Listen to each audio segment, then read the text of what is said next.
Bonjour, le café Noéto Malali vous accueille le samedi 21 mars à Cergy, au Carreau, espace des arts visuels.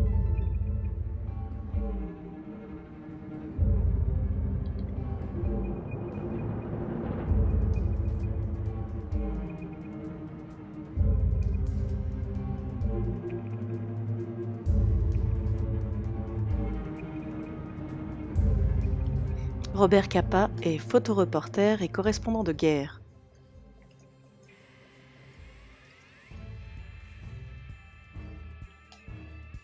Il est né en 1913 en Hongrie.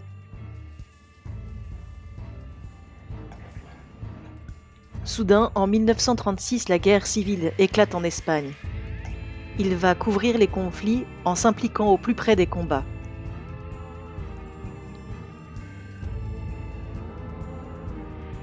Il parcourt le monde pour photographier les guerres et en 1954, il couvre le conflit en Indochine. C'est en posant le pied sur une mine antipersonnelle qu'il trouvera la mort. Il participe également à la Seconde Guerre mondiale. Cette exposition remarquable est très forte en émotion.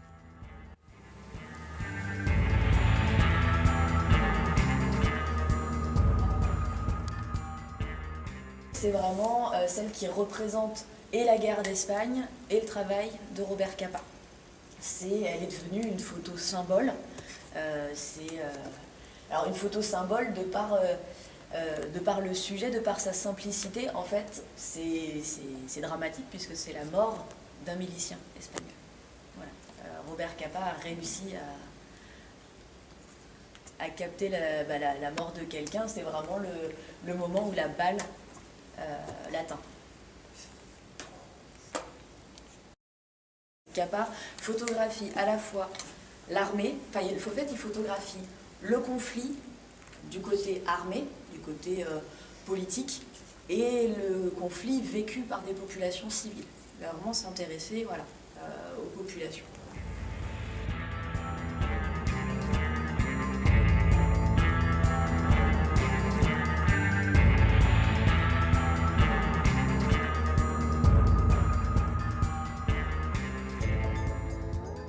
Capa ne savait pas qu'il allait débarquer là. Il l'a su peut-être 24 heures à l'avance qu'il y allait avoir un débarquement en France, mais il ne savait absolument pas à quel endroit. Il a choisi un régiment militaire, mais ne sachant pas quel était leur point d'arrivée. Et du coup, lui, il est vraiment arrivé sur Omaha Beach, et donc sur la plage du débarquement réellement.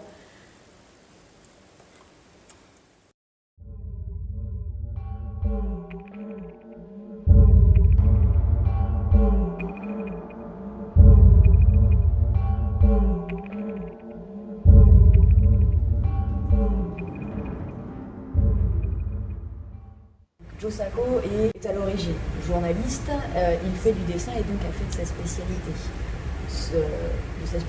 Le BD reportage, et donc est considéré comme le père du BD reportage. Voilà. Parce qu'il a quand même une démarche journalistique puisqu'il va sur place, rencontre des gens, prend des photos, discute avec les gens. Vraiment, c'est un gros travail d'investigation et de terrain. Et ce n'est qu'une fois rentré chez lui aux États-Unis qu'il va remettre en dessin tout ce qu'il a pu voir et tout ce qu'il a pu entendre.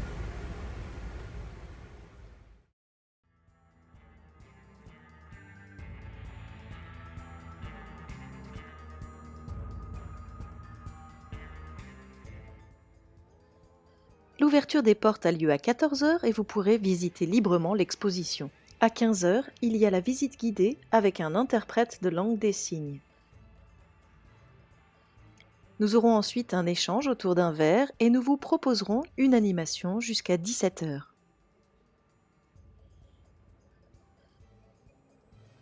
Si vous avez envie de poursuivre votre visite, l'exposition est ouverte jusqu'à 19 h.